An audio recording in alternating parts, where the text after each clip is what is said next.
We can all benefit from proverbs from our elders. Africa is the birthplace of human civilization and home to some of the most ancient wisdom on the planet. The continent of Africa is an extremely culturally rich region and home to over 2,000 languages, 3,000 ethnic groups, and numerous belief systems. The Book of African Proverbs and Wisdom, Volume 1, from author J.P. Martin, available on Amazon, is a compilation of over 100 ancient proverbs and words of wisdom from the continent of Africa. This must-read book provides a diverse and expansive collection of timeless, wise sayings and knowledge which have been collected from every region of Africa. This book is perfect for anyone interested in learning more about the African culture and expanding their knowledge of human experience. Order your copy right now on Amazon, The Book of African Proverbs and Wisdom, Volume 1, from author J.P. Martin. Go to Amazon.com and get your copy today. Learn the ins and outs of IT and launch your IT career in just a matter of weeks with the help of Lifting the Veil IT Academy. I took Lifting the Veil Academy with some. Took a while, but I'm here. I made it. I'm now an SSRS developer. I started on the 13th, making a rate of $48 an hour. Sign up for a free consultation and see where this industry could take you.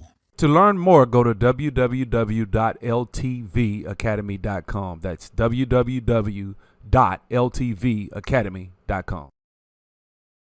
Alexis here, coming to you with an awesome sale of 25% off when you use promo code OHURU25 at alexisfowler.com. I provide services like digital art, logo designs, packaging designs, web designs, social media flyers, and much more. If you're an entrepreneur with a business or a startup company, make sure you take advantage of this opportunity. Getting 25% off when you use promo code OHURU25 at alexisfowler.com. Peace, family. I hope all is well. I hope your Friday is going well. Do me a favor, hit the like button again. Please hit that like button as you come to the chat room. Also, make sure you share and make sure you subscribe if you're new to the content. Guys, give me 1 second. Give me 1 second.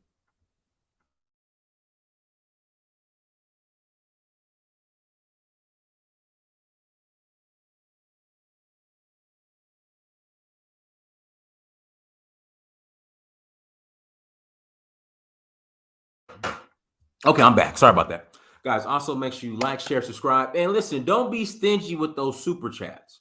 Okay, do not be stingy with the super chats and the cash apps. You know, don't be stingy. Do not be stingy. In fact, let me get the ticker rolling at the bottom. Guys, I really appreciate y'all. Thank you so much. It really means a lot, the support. Before we get started, Donnie, I thought you was coming to Senegal with me. Donnie, we leave for Senegal next week. Donnie. I thought you was rolling. With me, Donnie. We're leaving next week. Thought you coming, Donnie. Going to the Jazz Festival. Y'all, we are rolling to the Jazz Festival next Sunday. We leave next Sunday, going to the Jazz Festival. Listen, if you are a last minute person and you're like, Dynast, I want to come hear some jazz. You're like, Dynast, I want to come hear some jazz. Please go visit Danfo, DANFO .Africa. Again, please visit Danfo, DANFO .Africa. I gotta update because this is over. Guys, I'm slowly posting the footage from the Sierra Leone trip. I'm slowly. Shout out to Kala Thanos in the chat room. Me and Kala, we gotta rise up. In fact, Kala, if you free Saturday, Kala, if you're not out, at the jazz club, at the club, the jazz club, or whatever club y'all be going to. I can't really say nothing. I'm 41 now. I really can't say nothing. Where you meet coats at. Them type of clubs. We had a spot in Sacramento called the Touch of Class. we had a spot called the Touch of Class in Sacramento. You come in, you got the players in their fur coats, you know what I mean? And they wide leg slacks. And they Stacey Abrams. I mean, it's not Stacey. Yeah, that's the shoes. No, Stacey Adams. I'm talking about Stacey Abrams.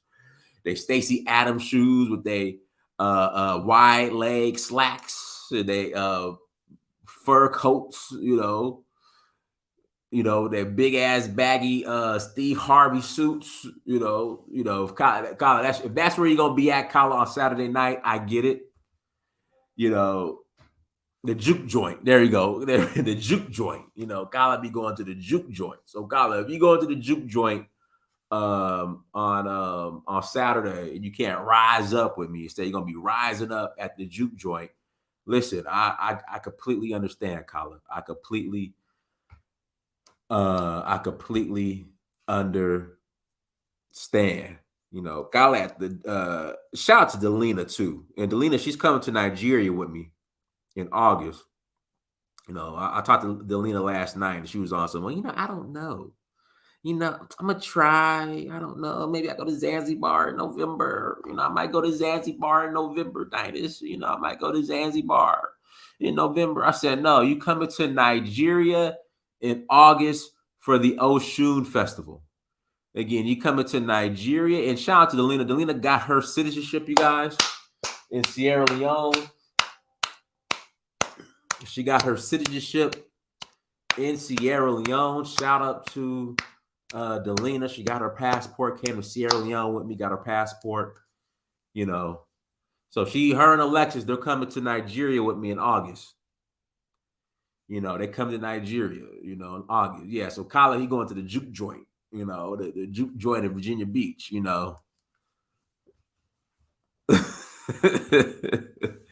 And shout out to Wally in the chat room. Wally came to Sierra Leone with me back in 2022. So shout out to Wally in the chat. And Tyler's in the chat room too. Tyler just got his passport in Sierra Leone this past trip as well. But like I said, Kyle,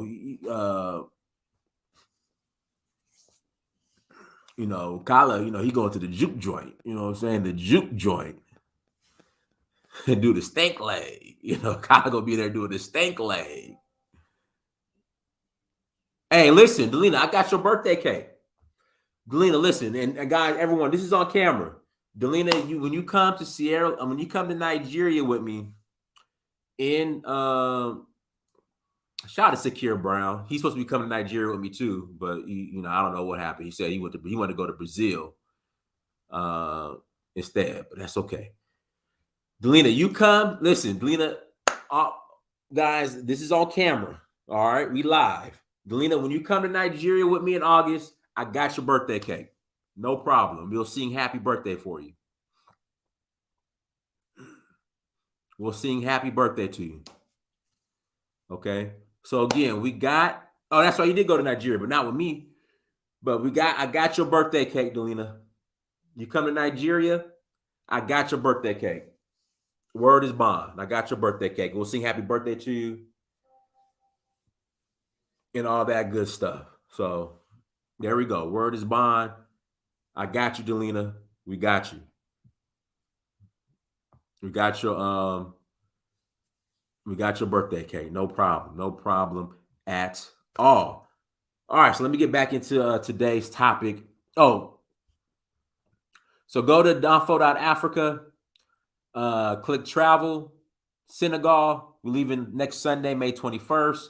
We got Nigeria, August 6th to the 15th.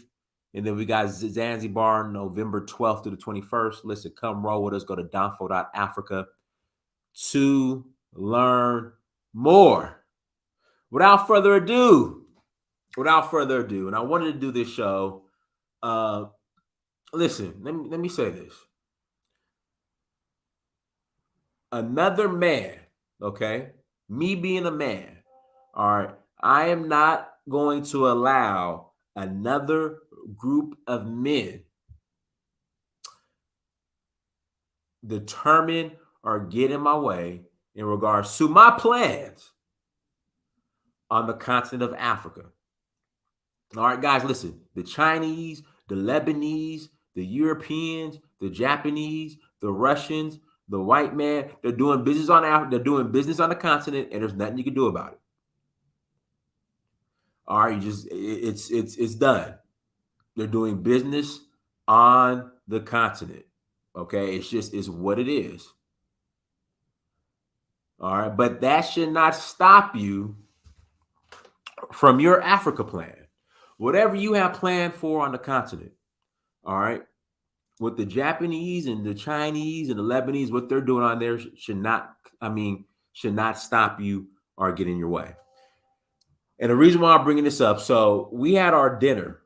So when you come on one of the tours,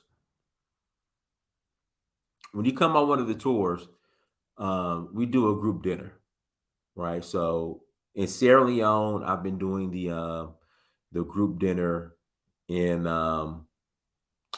whatchamacallit, in Freetown at a place called Toma Lounge, Toma Restaurant and Lounge. Real nice fly spot in Freetown. Real nice, secluded. Like it's secluded, but it's not secluded because it's in like it's in the Aberdeen area. But it's a real fly spot. A fly spot. So the owner of Toma, people assume that he's a white guy. And if he was a white guy, it doesn't matter. It's still a fly spot. And I'm going to do business there because it's a fly spot. But he's really mixed. Or by America's terms, he's black. His mom is Sierra Leonean and his dad, I think, is Scottish. But he looks white. So, a lot of, there were some comments, oh, Dynast, the white people are doing this, they're building that, they're building this. And I'm like, well, hold on. How about you, as a black man, come to Sierra Leone or go to Ghana or go to Senegal or go to Kenya, South Africa, wherever, and you build your own restaurant and boutique hotel. No one's stopping you. In 2023, we can't be so concerned on what other people are doing. Like, we cannot be so concerned about what other groups of people are doing. We can't. We got to move on past that. We got to grow up. Listen, you go to Freetown, you find some land, and you build your own Toma. Because I'm going to continue to do business at Toma because it's a fly spot. Real nice, beautiful. So like Toma in Freetown, you got the Bushman Cafe and Hotel, restaurant hotel in Abidjan. But that's black owned, fly spot. There's some fly ass spots in Africa that I've uncovered.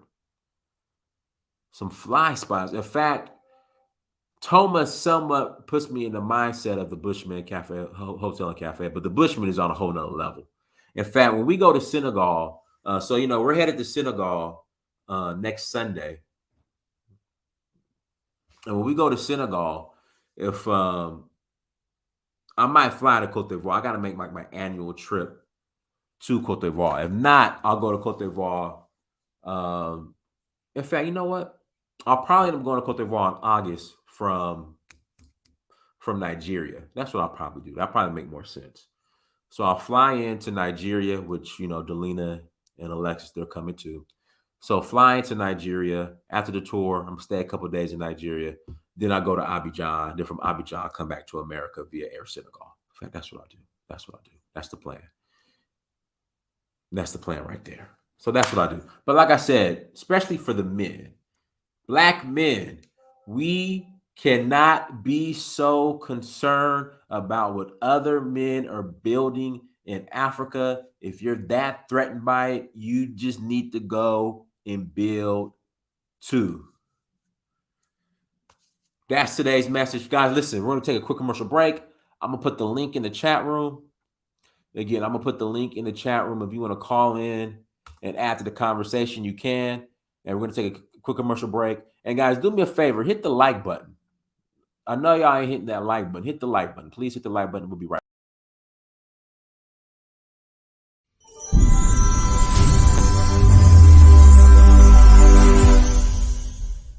We can all benefit from proverbs from our elders. Africa is the birthplace of human civilization and home to some of the most ancient wisdom on the planet. The continent of Africa is an extremely culturally rich region and home to over 2,000 languages, 3,000 ethnic groups, and numerous belief systems. The Book of African Proverbs and Wisdom, Volume 1, from author J.P. Martin, available on Amazon, is a compilation of over 100 ancient proverbs and words of wisdom from the continent of Africa. This must-read book provides a diverse and expansive collection of timeless, wise sayings and knowledge which have been collected from every region of Africa. This book is perfect for anyone interested in learning more about the African culture and expanding their knowledge of human experience. Order your copy right now on Amazon. The Book of African Proverbs and Wisdom, Volume 1, from author J.P. Martin. Go to Amazon.com and get your copy today.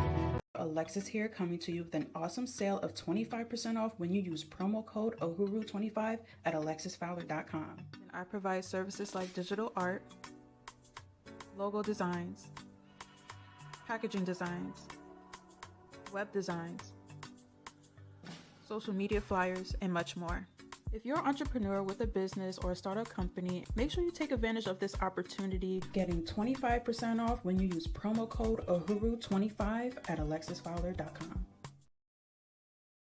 Learn the ins and outs of IT and launch your IT career in just a matter of weeks with the help of Lifting the Veil IT Academy. I took Lifting the Veil Academy with subs. Took a while, but I'm here. I made it. I'm now an SSRS developer. I started on the 13th, making a rate of $48 an hour. Sign up for a free consultation and see where this industry could take you. To learn more, go to www.ltvacademy.com. That's www.ltvacademy.com. All right, we are back. Link is in the chat room. If you're going to call in and add to the conversation, you are more than welcome to call in and add to the conversation.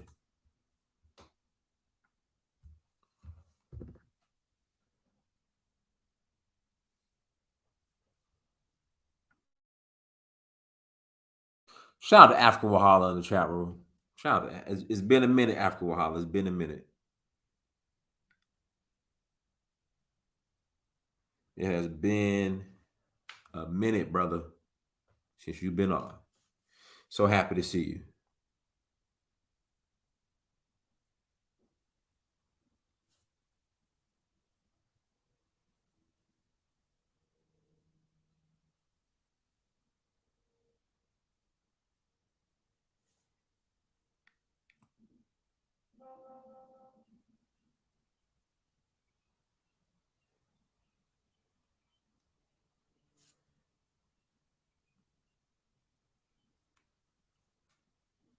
All right, if y'all not calling in, we'll just close out. If y'all ain't calling in, we'll just close out, and I'll enjoy my Friday. I will enjoy my Friday. He said, "Nah, them passport bros to stay out of Africa." Why? Why did the passport bros gotta stay out of Africa? Why do the passport bros gotta stay out of Africa? Why? Why do the passport bros gotta stay out of Africa? Why can't the passport bros go and enjoy the continent of Africa? Why not? Why not?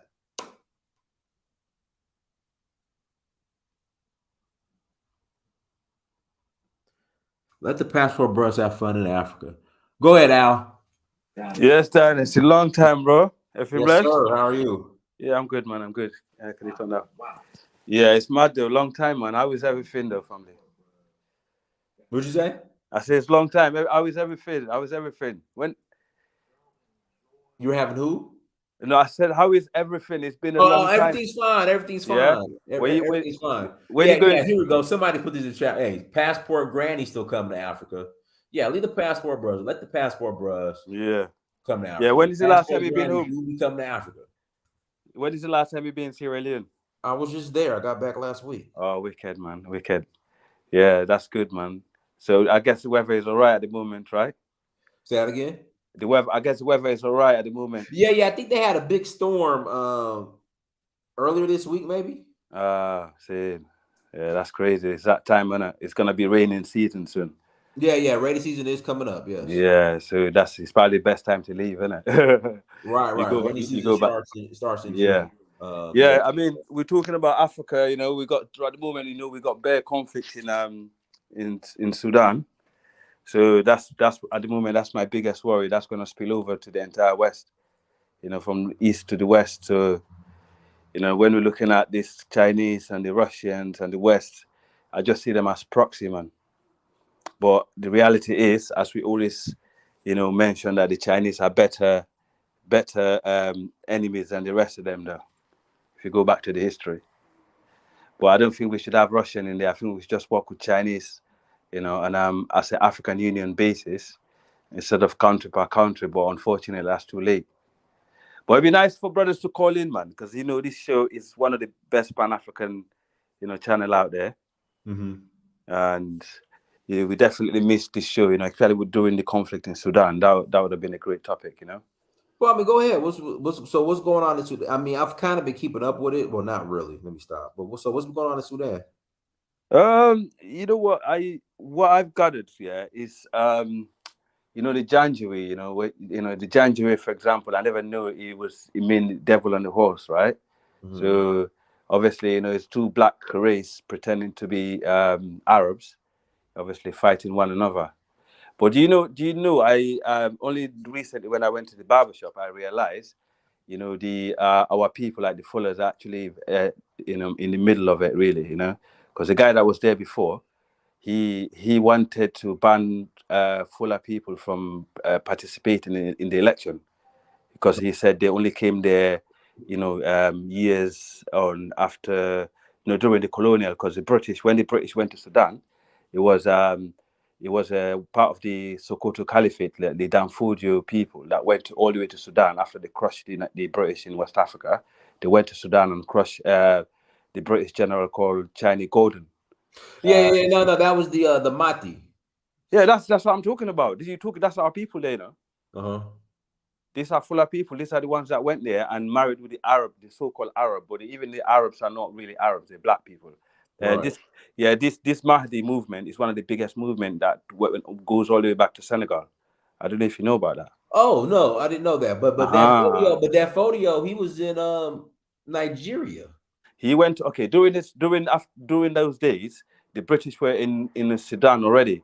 Right. So the British were causing a lot of havoc. So don't forget East Africa. The British been there for a long time. Going to India and that. So it's like one of their oldest routes, right?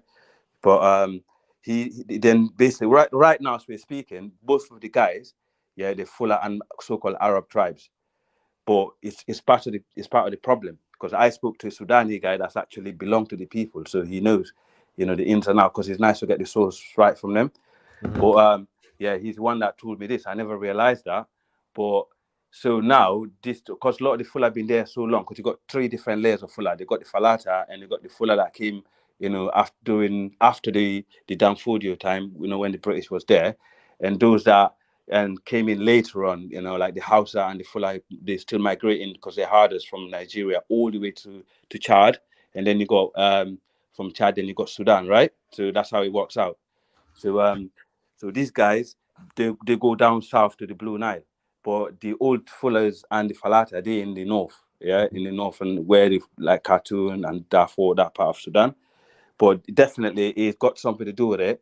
So now this faction that you see now they've been trained by the Wagner group.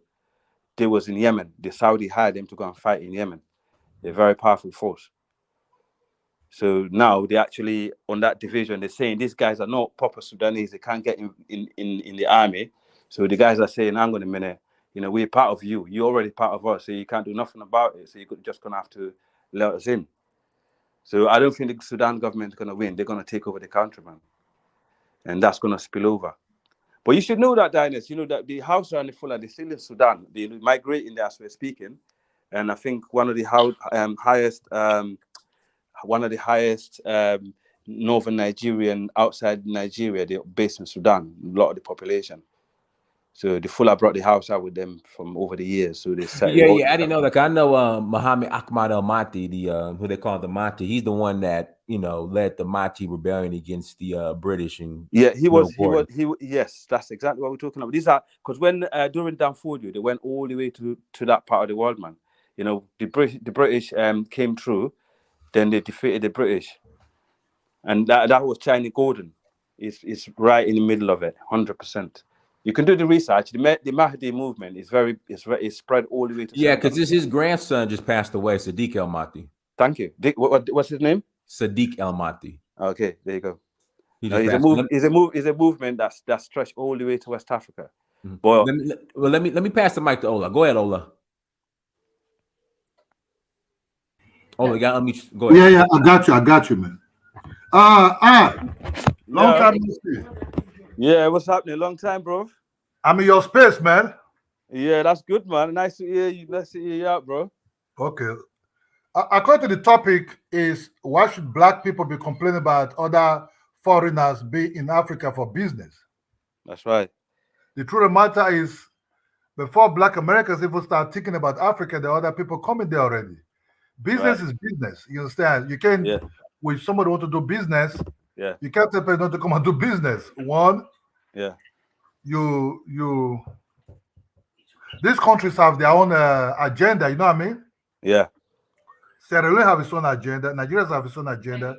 So business will come. So if you like diaspora or descendants from African or African descendant, you can free to come in. You might even able to blend in. You understand? Yes. But the problem is those that are complaining, oh, the Chinese are taking over, or this are taking over. Those are the ones who are not ready to do business at all. Yes. It's an excuse to flaunt, to maybe to deflect that they're not coming there to do nothing. You understand? The Chinese never really complained. Hey, Kidola, I think that's a little disingenuous, brother. Hold on. Let Kidola, Kido, we have to respect everyone's views in there, So okay. What I'm saying is this though. You have to put it in the context here. A lot of Black African Americans and diasporas come there with the idea of business. They're not coming there with the idea of just trying to make a profit and everything. They have this idea that they're connecting with their ancestral homeland. Africa's a motherland. Kala, hold on. Let me land. You just cut me off. I'm not talking about. Hold on. Finish what I was going to say. Hold on. Let Kidola land, and you can take on. Yeah, let him land. You just picked me up in a spiritual way. I'm not talking about any spiritual connection now. I know, but I'm saying is this: so the people that you hear complaining are that. So let's separate those from those. Let me tell you something, bro. There's Black people that will go to Africa and make their money. You see, and a lot of times it don't end up well. With this JT, the bigger figure, he walked off with $10 million. That was a so-called African investment. I'm sure some Kenyans on the ground got paid off and everything, but it's really what we want.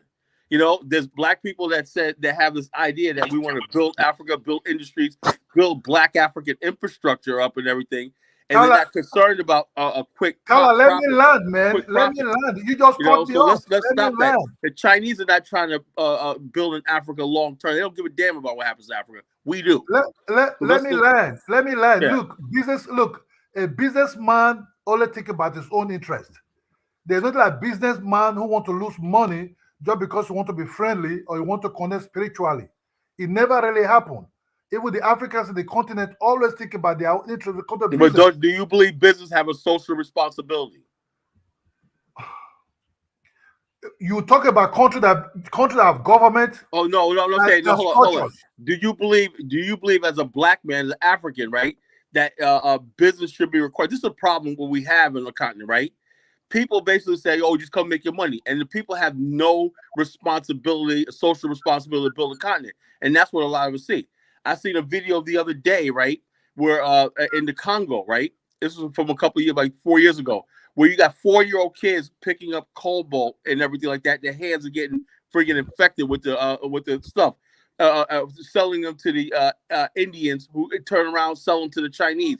And they're making like what 5 cents a day. Look, So looking, when you say, hold so when you say something on. about, oh, everybody's Hold coming into business, on. You we looking, let me as land, men, we have men, and you got Chinese people bro. coming in disrespecting African women and stuff like that. So this is the stuff we see.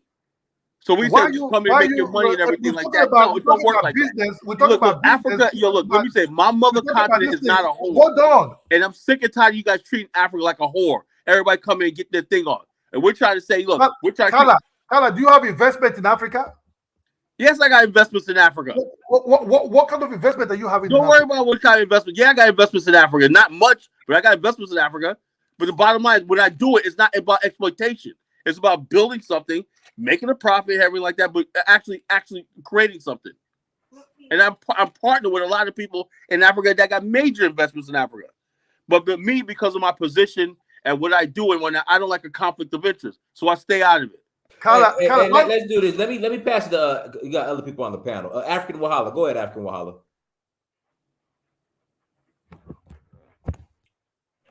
African Wahala, you gotta mute yourself. African Wahala. All right, we can't hear you. Go, Max P. Go ahead, Max P. Yeah, can you hear me? Loud and clear. Go ahead. All right, cool. Ollie, yeah, I understand what you're saying. I see like what you're talking about in terms of like, say, business.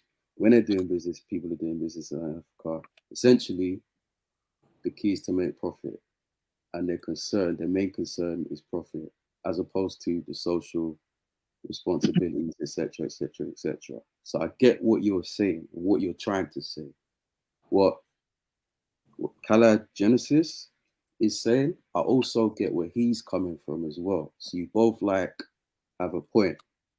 For me personally, yeah, like in regards to like say the title, yeah, my thing is like I have no problem with black people complaining. In fact, I think it's good that they complain.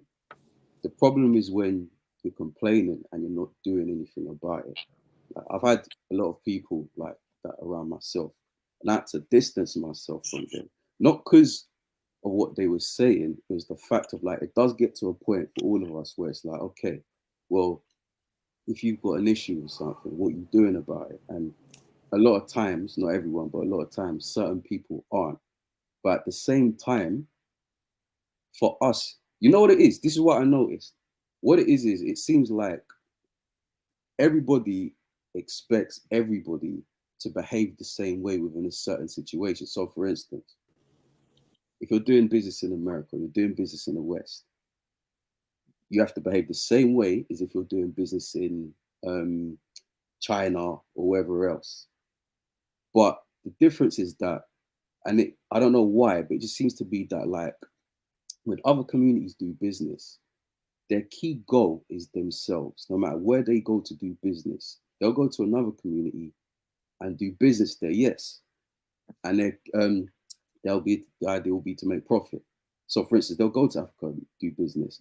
But what it is we have to be more kind of like, what's the word I'm looking for? We have to be more kind protectionist. You mean protectionist? Yeah, we have to, because the problem is we can't afford to have the same mentality, exact same mentality as everyone else. So we say, okay, yeah, come, let them do business. There's nothing wrong with it. Because the difference is for some reason, we're very lax and very like, where everyone come, everyone have fun and da. Other communities are not like that. If you're a black person, you want to go to do business in India, do you think that Indians are going to turn around and say, you know what, stop complaining, let them do business? If you're a black person, you want to do business in China, you think they're going to say, you know what, leave that black person alone, let them do business? No, their first thing will be, once you step into their land, it's like, what are you doing here? What's your business here? And when you're not there, they'll be quick to say, you know what, we have to be careful with these people. That's the mentality that we should have. Yeah, while I agree with you, but Yeah. all I was trying to say is, even though I can see where in a way he's a bit of a capitalist, you know, he's a bit more, you know, like that sort of mentality. If you cannot do it, let someone else do it, kind of thing, right? So that's No, I get that. Yeah, but basically, it's about you know, protecting your own and your own money. But unfortunately, we have, you know, wealthy African American class, wealthy black class, you know, maybe not that much, but probably enough for them to actually go, a well-educated people of African descent to go to the continent to do the job and the kind of investment Chinese and other races are doing. While they're not doing it, you know, if someone else come in to do it, why are you complaining? Yeah. Basically, that's what all I was trying to say. Let me say what this. Let me say this. What Ola's saying, 100% hear what he's saying, and I'm not saying he's wrong. Just to respond to Ola's question, yeah, it's not the fact that like we're saying don't come in. We're saying, well, if you, it's like this. This is how I do it. And this is like what I told certain people in my You're family, making a good point also, yeah. In government. What I told them is like, okay, cool. If you want to do business with outside, like with other communities, cool. Make sure though that when they do business, they are paying more than what people that look like you are paying. So for instance, if they want to come and build a hotel in like say Africa, whatever, yeah, all right, cool, you can build a hotel, but we're gonna charge you more tax wise or rate wise to keep that hotel going, so that the money that we make from taxing you, we can then use to assist our community. Yes, that's true. But that's depending on the government having to have the government that can I put get the policies in place, because you need, if you're going to have foreign investment in the country, you need the government have to robust by having the policy in place for outsiders coming in, so they do not take the advantage of the country and the locals. But unfortunately, this is where Africa don't have this sort of administrative government. No, they don't have the willpower. Yeah. That political willpower. Because you know why? Let's be honest with ourselves. You know, the guy that comes in with a suitcase or envelope full of green stuff gets his way. Let's be honest with ourselves. You know, and until we start being honest with ourselves, then we can't go anyplace.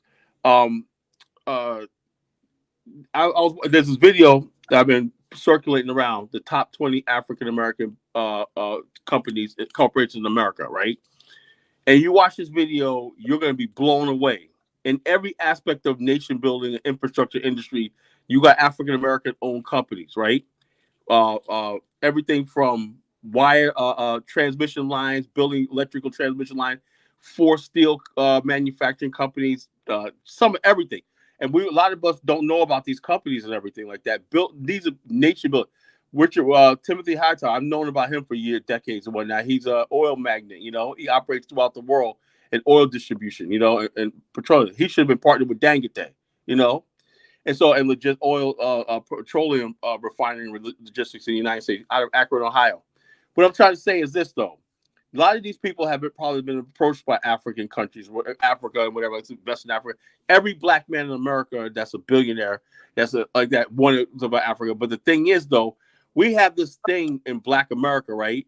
When we talk about Africa, before we start making profit, you look at all these black billionaire corporations. Go to YouTube and look up 20 top black businesses in America. They always have this foundation about doing the right thing. Social responsibility, everything like that's what holds us back a lot of times, because those mechanisms are not in place. With Chinese and all these people, the Indians and all these people that are coming from third world countries in West Africa, these newly industrialized third world countries like India, all of it, and that's one of the things the West do have a point about, right? The social responsibility for coming from China, everything is not there, and it's a shame that it takes the West, right? Like I was telling Dinah yesterday. It's a shame it takes the West the right to discipline Africa like their children. You know, that's the problem. You know, and that's what I'm getting tired of. You know, Kala, you cannot come. Hold on. You cannot come. Kala, you look. Those your black Americans you're talking about who are billionaires, who have companies. Why are they not coming to Africa to come and? Because the mechanisms of doing the right thing are not there. Hold on. These are just excuses. These are deflected excuses. Let me tell you one thing. A Chinese man will carry his bag. I come and take the risk. You talk about children picking whatever quota. And they got a government backing them. They got a corrupt government backing them. Hold on. No, Carla, I would disagree. I don't think the Chinese government, the Chinese Overseas Investment Corporation backs up that company. China would be nothing without the China Central Bank backing them up. Are you kidding me? I don't think the African government will give a contract to Chinese instead of African Americans. I can't see that happening. Business is business. Forget about any settlement. It's more than business. It's more than business. China wants to take over they have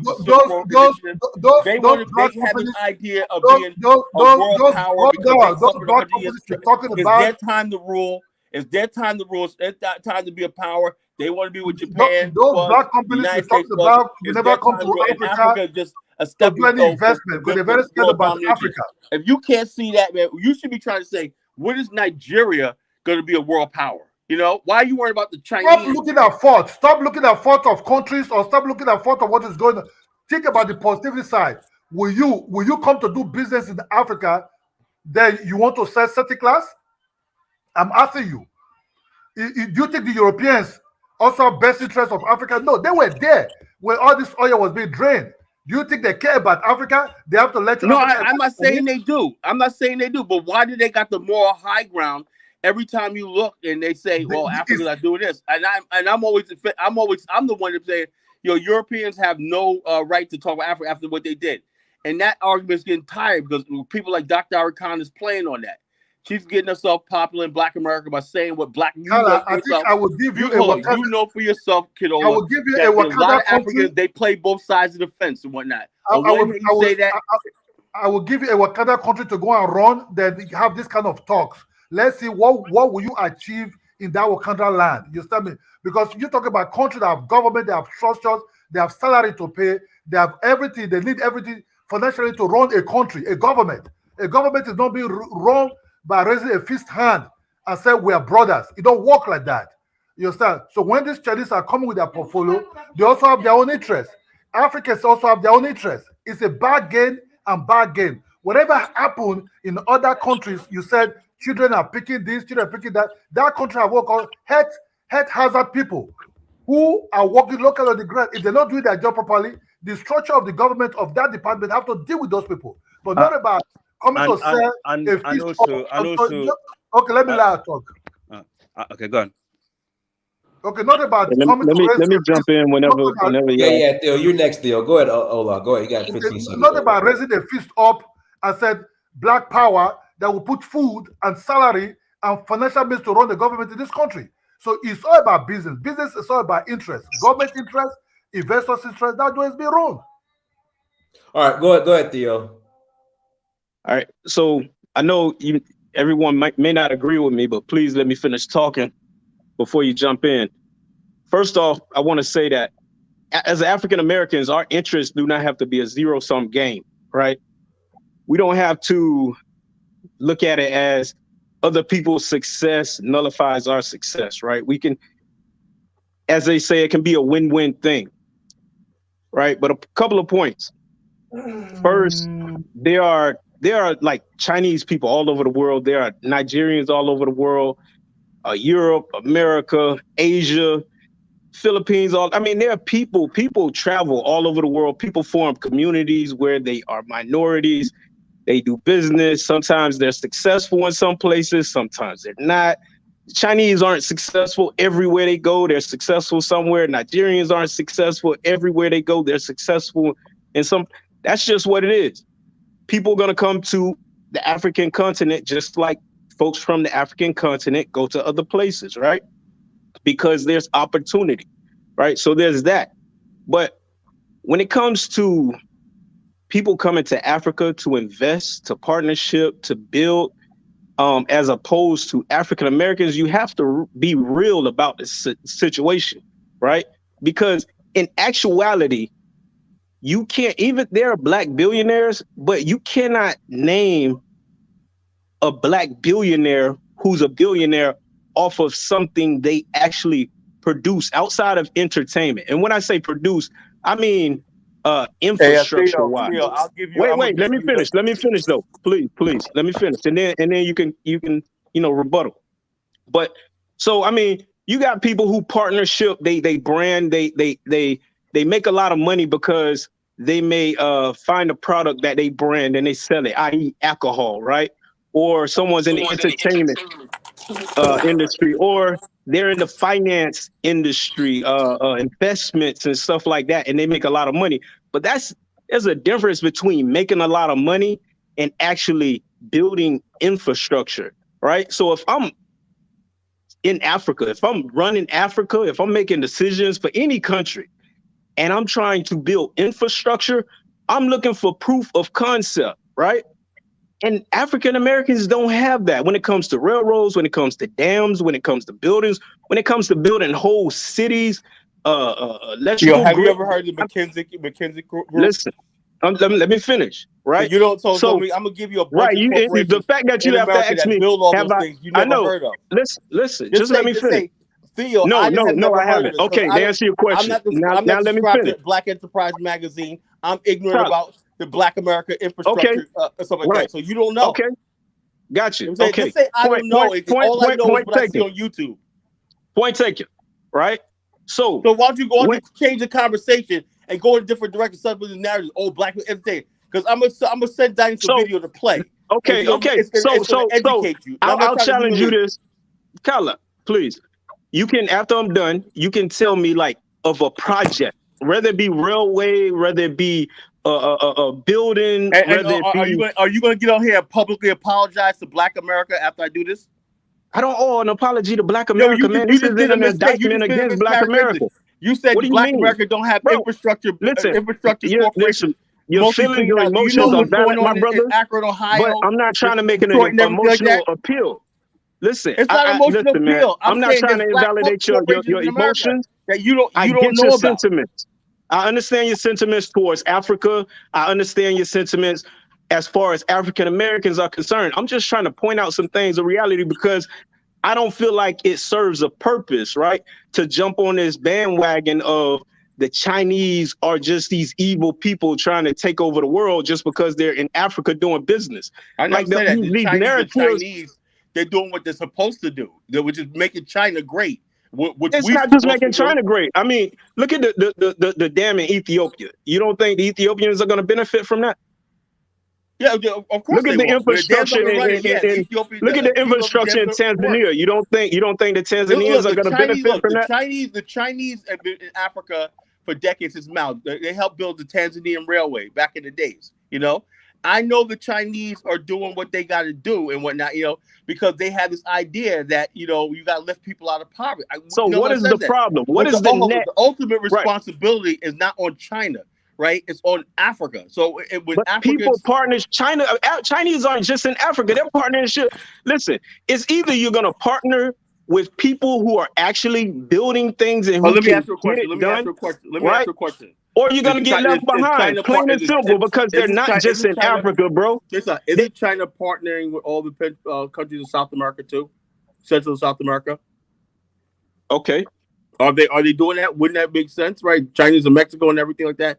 Why are there hundreds of thousands of people trying to get in the U.S. border right now if the Chinese partnership is so great? It's not perfect. Come on, man. I'm not saying you just said utopic idea. That, China's all over improving people's lives and everything like that, and everything's all great. So no, why are people, I said the infrastructure. Do you not think that infrastructure is going to benefit? In Mexico, I'm not saying it's going to solve all the problems of the world overnight. So you speak before you do your research. I know it's not about you. Listen, all I'm saying is, it seems to me that the infrastructure they're building on the continent of Africa and other places ultimately serves the Chinese. And I'm not. It ultimately serves them to facilitate what they gotta do. I'm sure I'm sure the net benefit will probably be beyond just Africa, because we're not. No one's an island, bro. And I understand, the forethought that may go into the idea that if we go out and build, right, it creates better space for the globe overall, and those benefits do come back. I'm sure some of that infrastructure that they're building in Africa actually facilitates doing business in Africa. It opens up space, but a better world, man, in one place just makes a better world. It makes the world that much more better.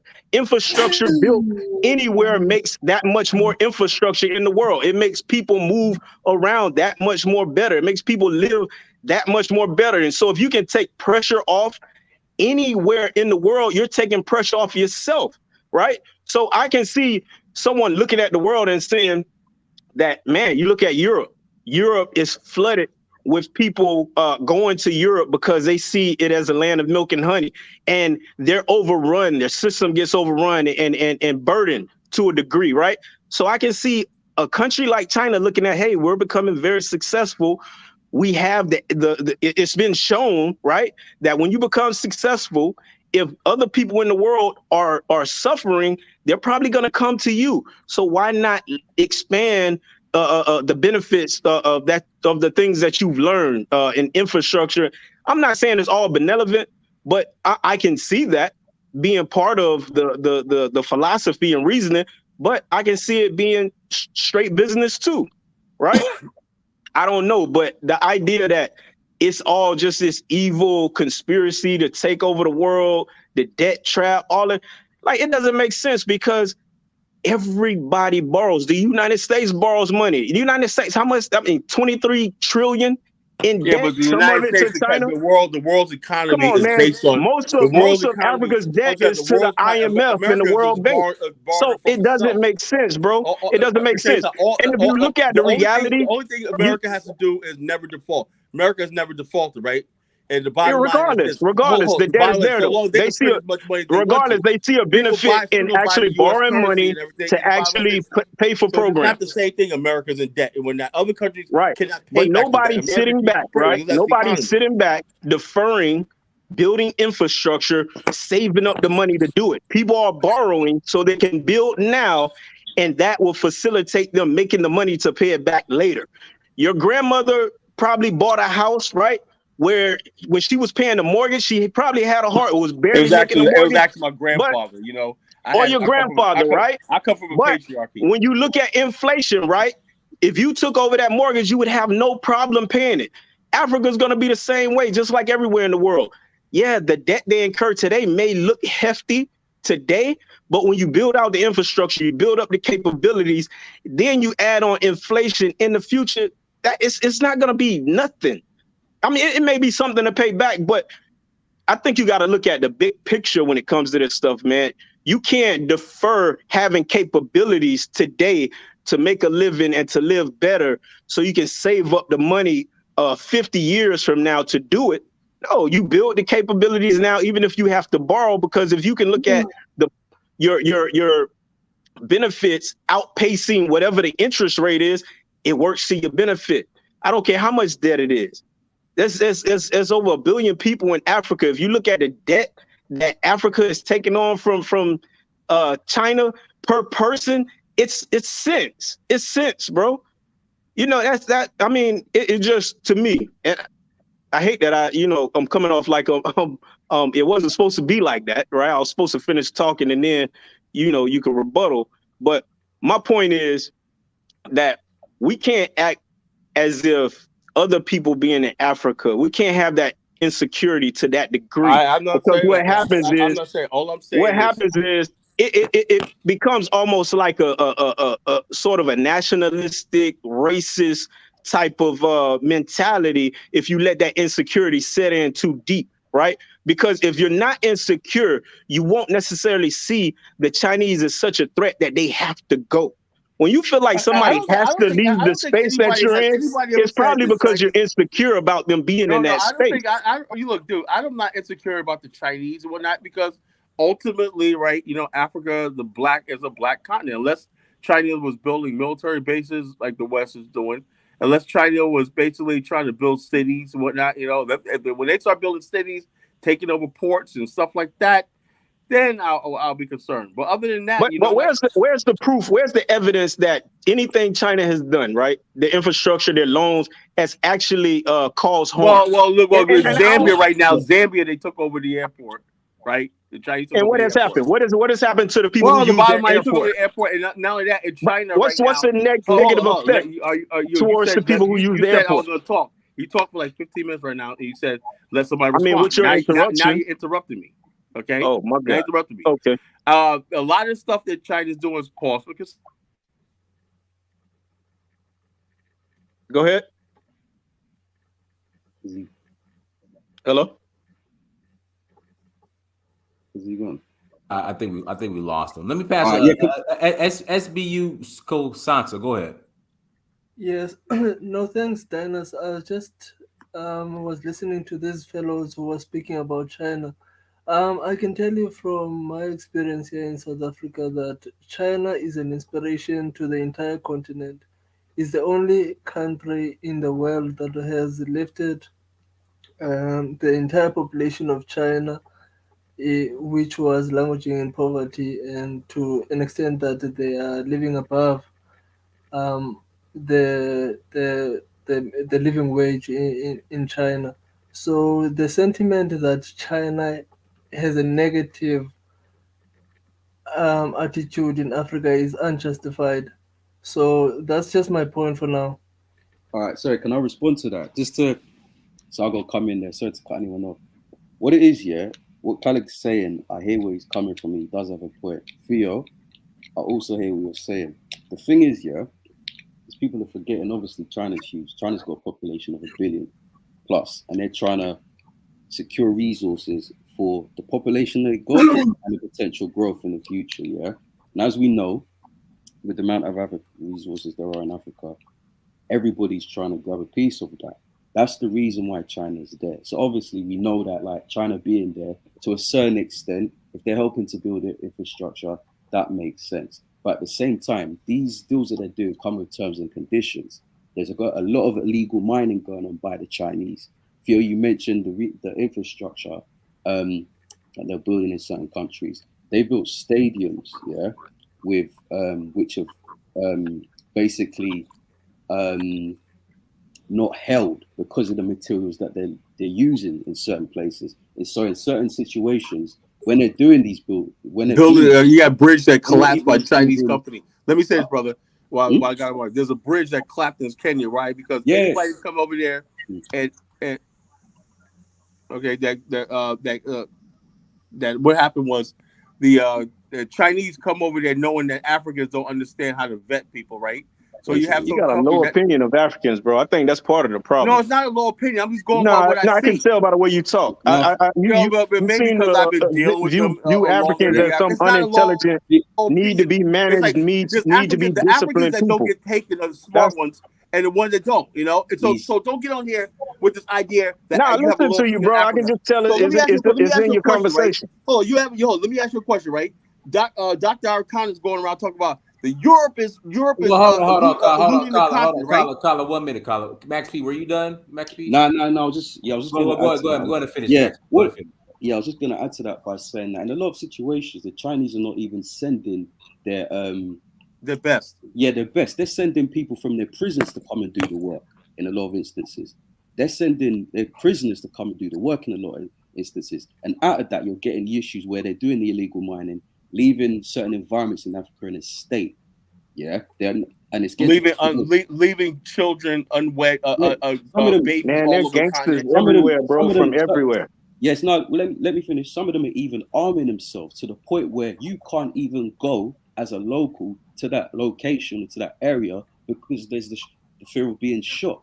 And this is by people that, foreigners that are coming over and quote unquote building infrastructure. So to a certain extent, if they're building infrastructure, that's not necessarily a bad thing. However, there's certain terms and conditions that it's coming with. So that's basically what I'm trying to say. So it's a bit of both of what you're saying. We're just in a situation as a community where, unfortunately, we're relying on other communities coming into Africa and helping with the infrastructure because we're not necessarily capable on a large scale to do certain things ourselves, unfortunately. But the idea is that while these things are going on, it's not like we're just sitting there saying, oh, yeah, it's great that they're here. We're actually learning and making sure we're up to date with what they're doing so that when these deals come to an end, we can then start building. Because the reality situation is, as much as people say, oh, it's great that they're coming here, they're doing the rest of it, like what the guy was saying in regards to South Africa, you as a black person go to their countries and see if they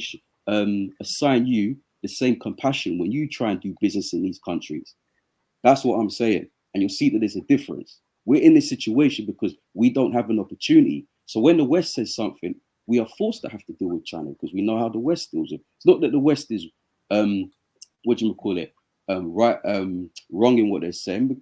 All right, it's just that we have to work with these people anyway because we can't get anywhere with the West. But it is at that stage now where we do have to pay attention to what's going on, because if it gets to the stage that it looks like it's going, well, what's happening is you have people building infrastructure in Africa. Next thing you know, that person is getting a local pregnant, so they can now claim for a passport. There's certain laws in certain countries saying you can't get a passport unless you can prove that by blood or whatever that you're nationalized. What they're doing is they're getting local women pregnant so they can get a passport, so they can sit themselves there. Then they go and tell the rest of their people back home, oh yeah, you can get a passport if you do this. Next thing you know, you got an area that's full of Chinese people. And the worst thing is when these communities come into Africa, it's not like they're mingling with the locals. They're stopping you from going on your own land. And that will only increase if we don't take heed of certain things that people like Genesis is saying. That's what he's saying. And that's what I'm taking for what he said. Not to say that the other guy who was mentioning that. Well, he doesn't. He's not. Theo's not. Theo's. Let me say, brother. This idea that like, oh yeah, infrastructure everywhere helps everybody. It doesn't. Did infrastructure being built in Europe and America help Africa? No. They sat on our faces while they were building the infrastructure.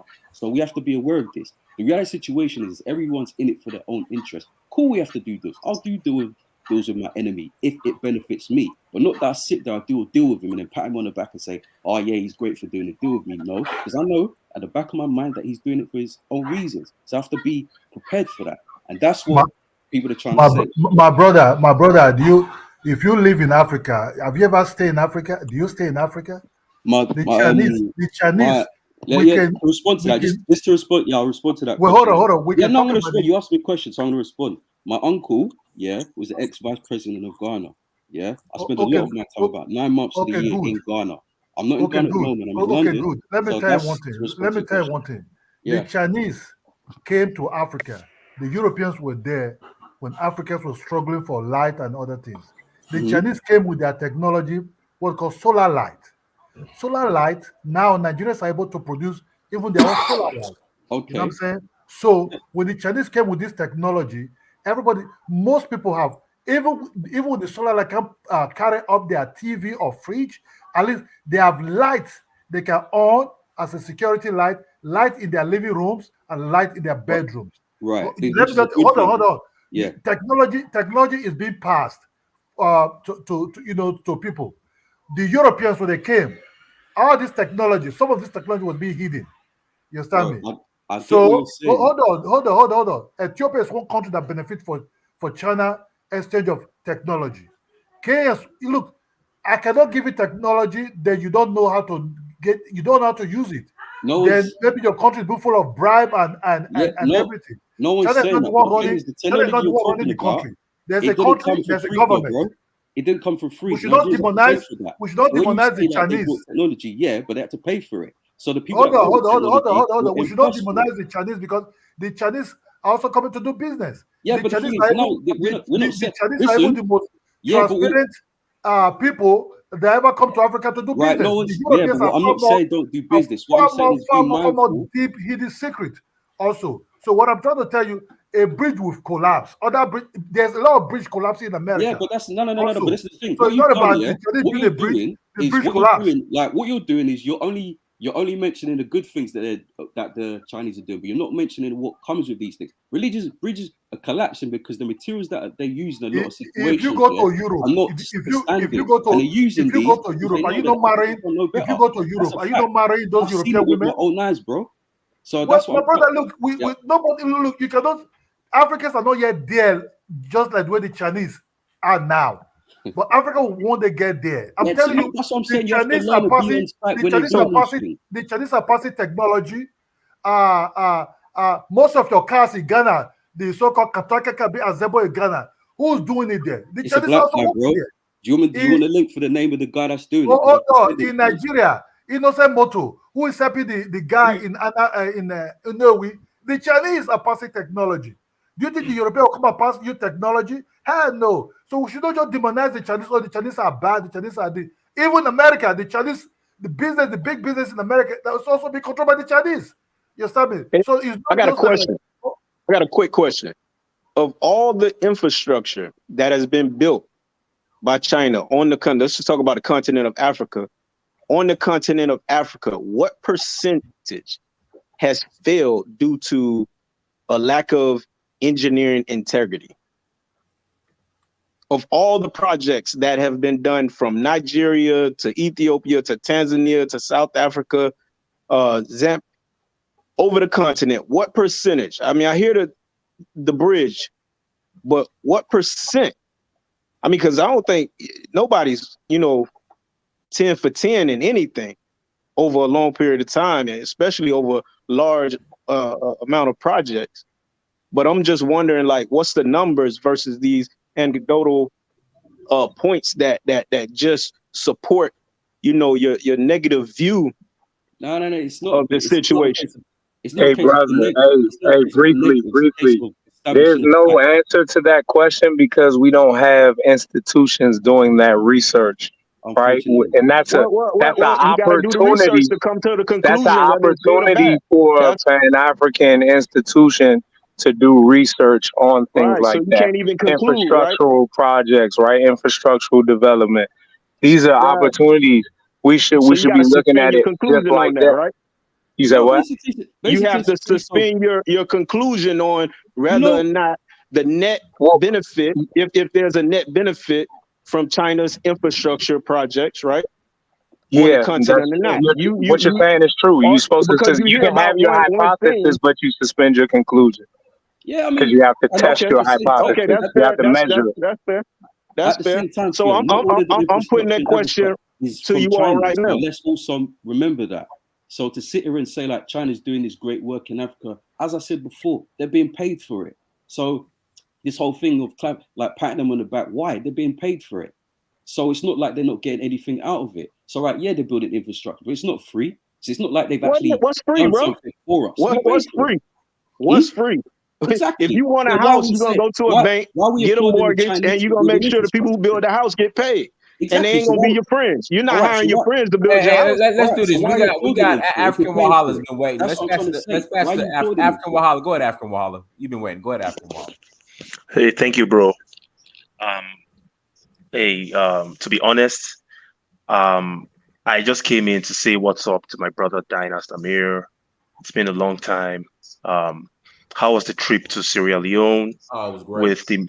With the many beautiful African American brothers and sisters, and I hope everybody had a nice time with their citizenship ceremonies, and they had a nice time visiting different,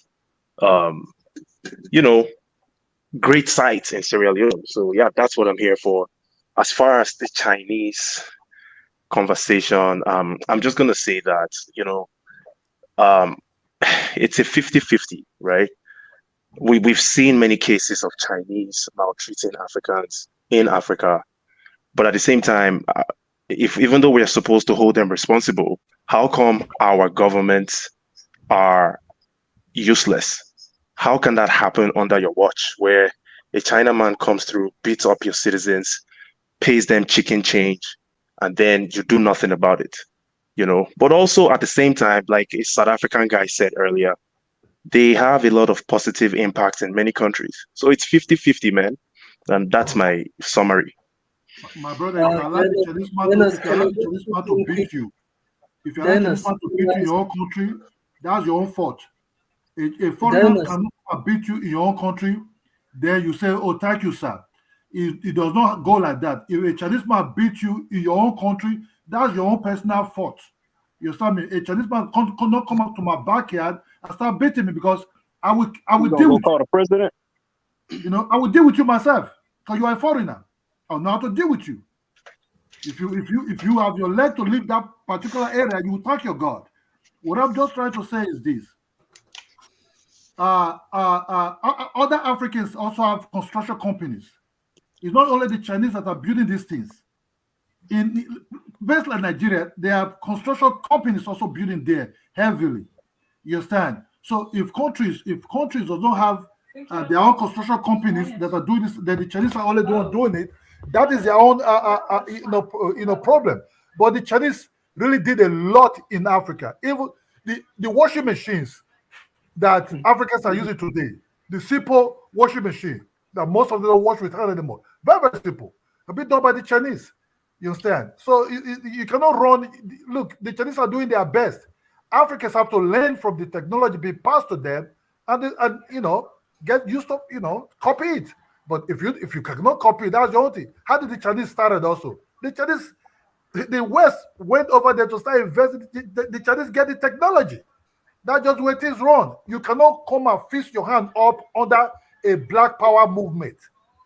You think a country will be run like that by claiming black power? It will never. Look, there will be strike, there will be rioting, there will be chaos everywhere. So we all need investment. United States need investment. China need investment. All countries need investment. The country. Hey, you're making a great point. You're making a great point. I just want to come in here real quick, if I could. Quickly, I just want to say this: what makes the world go around? It's money, right? So about resources.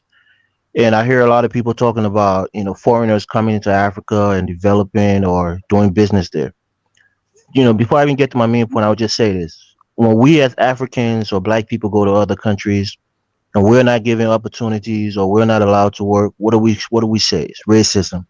It's discrimination. They don't like us.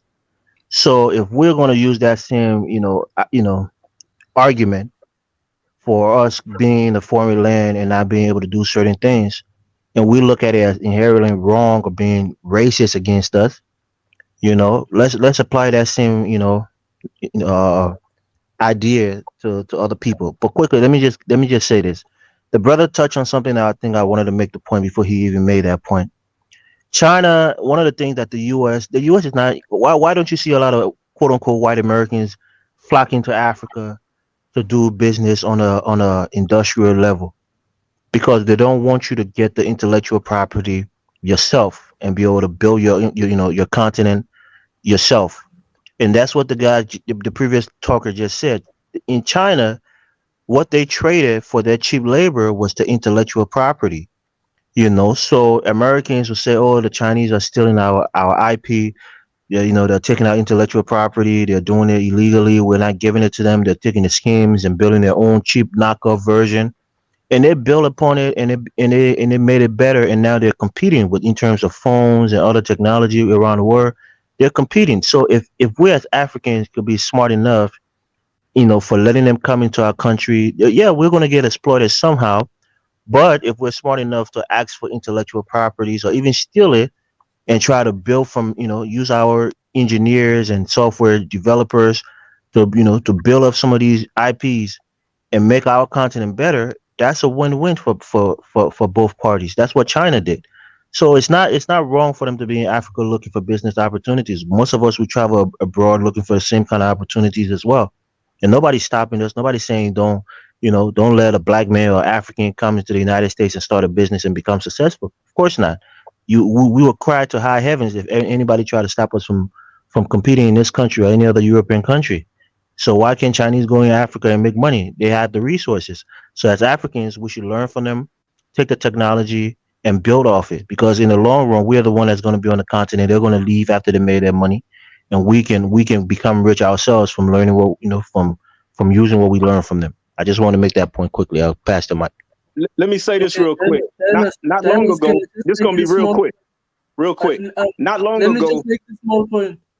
Oh, go ahead. Yeah, so the thing is this, Dynas, what you guys must take into consideration is that the thing is China experienced colonialism just like every other country in Africa experienced, with the exclusion, obviously, of Ethiopia. But now when Africa looks at China, it looks at the point of saying, how did these people get to be successful post-colonialism? And what we need to realize is that China has a different model, which is a socialist or maybe characterized by communism. And that's what is inspirational to Africa. Africa is not there to debate the question of infrastructure as well, but it's just to learn what model did China use and what form did it took for China to get to where it is today. Thanks. So let me say this real quick. I remember not long ago, and not to be petty, but I got to point this out. We were having a conversation about people of non-African Americans taking movie roles. Like we were complaining about that. Like it's almost like this sense of entitlement, or we feel like we're getting, and I get it. I'm not saying it ain't valid, like that feeling ain't valid, but it seems like a lot of it just comes from that place of feeling like we're being looked over. And when it comes to Africa, I think it might be a feeling of feeling like the idea is we're going to Africa to kind of like help Africa and save Africa. Africa needs help, and we're going to be that, right, as African Americans. And then arriving in the 21st century, we're realizing Africa is on the move. Africa is partnering with these other, entities that are building major infrastructure. Like it's not what you thought, right? When you were sitting at home getting indoctrinated into the whole, not to make mock it or anything like that, but getting indoctrinated into the whole idea of let's go save Africa, let's go back to our roots. Nothing wrong with that, but I think you have to recalibrate that whole idea, because I'm sure a lot of people are coming to the conclusion that they were wrong, or at least late, when it came to their idea of Africa. It didn't line up with what you were taught, didn't line up with the reality of today. And tomorrow is probably not going to line up either, because things are just happening exponentially fast right now. And I think as African Americans, we can't go around the world with this sense of entitlement as if, everything has to go through us. We get first dibs on everything. I guarantee you, if anybody offers these African decision makers a better deal without putting a gun to their head, right, or these coercive measures that have been used in the past, if anybody stepped to them with a better deal than what China is offering, right, I think they'll jump on it. I think it's just strictly business decisions that are being made by very smart people, educated people. That's just my opinion. Is there maybe there's corruption built in some places? I think there are bad actors all over the world. There are gangsters all over the world. I don't care if you're in America, if you're in Europe, if you're in Asia. There are people who are going to be doing bad things. There are people who are going to tag along with businesses, and they're an employee of that business. But when they get where they're going, maybe they got a drinking problem, a drug problem, or they're a woman, or whatever it is. They're going to take that with them. Are these companies vetting every individual for every possibility? I don't know. Can they even, right? Can you account for every single thing that when you take a person away from home for like 6 months, a year at a time, that they're going to do when they're in that country? I don't think so. I think this type of thing happens. I'm not saying it's right, but I don't think it's something that you indict a whole country over, right? Because of these individuals. This idea of, these people are coming to Africa and having babies, man, that sounds just like the type of stuff you heard, these white supremacists say in the United States over the years, or other places in the world. These blacks, I'm sure they were saying that in Germany. These Africans or black folks are coming here and they're tainting the blood. They're, the idea of what they call anchor babies and all of this. That, come on, man. That stuff is it's like we're regurgitating white supremacist pages out of the white supremacist book, the nationalistic white supremacist ideology. We're really kind of we've taken that in and we're regurgitating it. That's what it sounds like sometimes. And I think that does a disservice to black people over time in the long run. I think we have to be a little more forward thinking. All right, go ahead, Jonathan. All right, thanks for letting me on the show. I was thinking, what do you guys think the reasons are that a lot of times black people don't really want to go to Africa to invest, like in mass? Like one of the things that I came to an idea was that I see people like amirdynast, you go to Africa. I think College Genesis is in Liberia. Brandon's in, what's that called, Kenya? Why don't y'all come together and build like an organization or some kind of website in which people who want to invest in Africa can work with you guys to go ahead and get some projects off the ground. I'll be honest. Would that be possible? At this, so I'm more focused on hospitality and tourism. And I'll be honest, I'm figuring out my way when it comes to do that, and just I'm honestly not qualified to at this time to put together an investment group. If I were to do something like that, it'd be on a small scale. Okay. Yeah, I'm just being honest.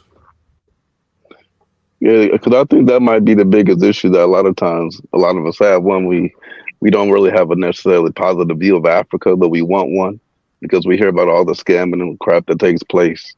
And then, so the only way you can go to Africa and go build is if you start working with people from the continent. And a lot of times we rather work with our own as a bridge to the continent instead of going directly to Africa. So that might be the biggest problem that we have. That's a hurdle. No, understood. Mr. Salmon, go ahead, Mr. Salmon. Hello? Yeah, go ahead. Hey, yeah, how you doing? Yeah, so we was talking about infrastructure, and the foundation of infrastructure is organization. So anytime that I'm building a building, right, the foundation of my building, the bricks that I lay at the foundation have to match the bricks that I lay at the top of the building almost perfectly to the percentile of 99.9999% accuracy, right? So the reason why I brought this up is we keep talking about building infrastructure in Africa, but where is the foundation that is the standard that we all run on, right? And just earlier I was watching a video that Brandon had made talking about the timeshare that he has in Kenya, and he was talking about the appliances that you have to use if you come to his apartment to rent, and he was talking about the adapters that you have to use. So the adapters that you have to use to transfer your appliances that you might bring to the United States over to Kenya. So basically, Kenya is still running on the power grid that was implemented by Europe. So they run on the 220 volts at 50 hertz. So, and over here in the States, we run on a different system. We run on the American system, where it's voltage is 120 at 60 hertz, and the rest of the world runs on the metric system, where they do kilo, milli, everything's running at kilo kilomile. No, they don't run. We do miles over here. They do kilometers over there. So that's the foundation of the infrastructure, basically. So where is the infrastructure that Africa is making as the standard? Why do we have to follow either the standard that the Europeans have made, or the standard that the Americans have made, as opposed to making our own standard and building our product from the standard that was created by our own minds? So why do Africans have to have everything run on kilometers? Why can't they make their own standard of measurement and say that this is our speed and this is our form of measurement, and then build our economy, build our products based on that standard of measurement? So until Africans as a whole make their own standard of measurement, they won't be able to build their infrastructure. Everything they get, they're going to have to get it from an outside source, and then run their products on the standard of the outside source built it on. You see what I'm saying? So how could I manufacture a vehicle, right, based on this standard, if your standard is run by European standard? You know what I'm saying? But you can't manufacture things from the ground up until you create your own foundation. So Hey, that's bro, the key can to. I Yeah, go ahead. can I just push back a little bit quickly before I pass the mic? I would say just take a look at a place like Singapore, for example. They didn't reinvent the wheel, to develop. They're one of the most developed country in the entire world. Or look at South Korea, for example. They didn't develop their own standard of measurement in terms, before they could develop. The point that I think I get what what you're saying. We're a whole continent. We're a great people. We should be able to bring, our own civilization into prominence to compete with other civilizations. I understand that. But, in terms of development, when it comes to technology, none of these technologies are just something that comes out of the blue. Somebody is looking at schematics from before them and making it better. And then somebody also come and make that better. So I don't think we have to start from scratch in terms of looking at different, measuring systems and developing new technology. We can build upon other technology that exists today and make it even better in the future. So I would say I disagree with your premise that Yeah, that's we have to develop true. our own measurement. Yeah, I'll leave it there. I'll pass the mic. I'll say No, this. well, I get what you're saying. no, I mean Well, I get where you're you're coming right. from with that sentiment, but I think that's one of those things I think we have to rethink, because I understand like that need that as African Americans, as black people all over the world, like that need to like build a sense of pride and not having so much that's borrowed from other people. I get that like 100%, right? But I don't think you have to reinvent the wheel. I don't think you have to go back to ancient practices, right, to instill pride in yourself. I think you can just improve on what is already, here, right? Use the things that exist to make things better, right? Rather that's, actually improving something or just using something for what it's used for to create something else, right? You don't have to reinvent a hammer, to build a great house. The house that you build is still going to be a house that you built. You didn't have to come up with a new hammer and then build the house, to take pride in the house you built, right? You don't have to come up with some, funky design of a house to, just for the sake of saying, this is a unique house that I think, sometimes that's a little superficial and egotistical. And I don't think it serves. I think you can just expound upon, build upon, improve upon things that exist. And that's that way you don't set yourself back or create unnecessary work for you. It's just inefficient just to do it just for doing its sake, just for ego and pride.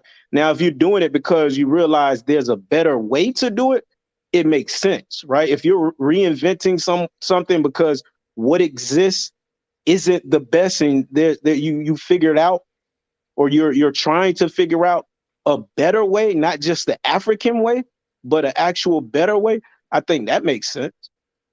Well, it's My, not a my, it's not a ca- my it's not brother, a hold case on, of my ego brother, and pride. my It's a brother. case Look, of building your foundation from a set foundation. If you don't build your own foundation, you're always going to be dependent on someone else's look, foundation. So you my brother. can't. I'm not saying reinvent the entire wheel. Even the Chinese still use the power grid that was invented by the Europeans. My, When my they brother, bring their equipment to Africa, that's still European standards my that they're brother, bringing to Africa. The What I'm Chinese are saying not even is, building.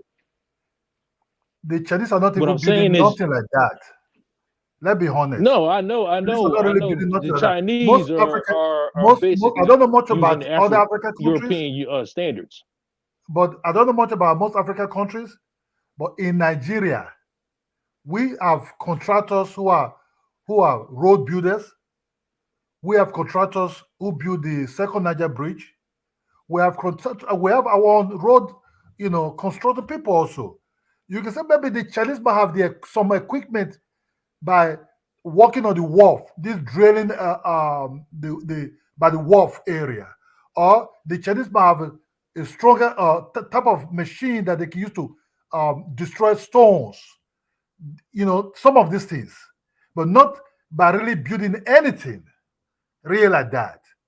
They build railways that these Africans are not really used to. Just these railways. The Chinese are already building that. They build dams. Maybe they have the equipment, maybe to dig gold from the ground. They're using, bare hands and other things. But the other things, I don't see where the Chinese are really building anything. Really, I don't know about other African countries. You see, one thing now, as most Black Americans are getting Sierra Leone passport, I would have loved them to also build there also. Because Sierra Leone is just a virgin land now. Okay, Civil War reg up. Every bush is a city. That's just the way Nigeria see things. You understand? So the Chinese are not really building anything. They might be having huge machines in some other aspect. But in some of these roads, look, they might nowadays China will rent the locals to build these roads. You understand? These are businessmen. Nobody will go to look for business or contract. You want to run at a loss. Then you're not a businessman. Every businessman is a trickish business. Every businessman is a thief. You ever hear that? Every businessman is a thief. There's no Please, businessman. can I ask a question to the panel, please? I've been really thinking about this, and I want to hear everybody's thought. Do you think it would be good if Africa come together and become one country? Because that's what I was thinking about. Like the United States, imagine if this country was cut in half, and one country was the United States, and then the other country was some other country. Do you think the development that this country has seen over the years will be the same, or you'll have half of the country being very well developed and the other half not being so developed? Because I think if Africa was one country, we can do a unison development as a continent rather than having one country here which is really developed and then you go next door to a country that is very underdeveloped. I just want to get your Yes, thoughts on that. Okay, to answer your question, that's okay, Let me extremely answer that important. question because I've been you waiting. have a good example though. All you have to do is look at the United States. You got Canada and you got Mexico, right? So it can go either way. That just shows it can go either way because it's the same continent, right? But essentially it's divided. You got Canada to the north. Canada is doing very well, right?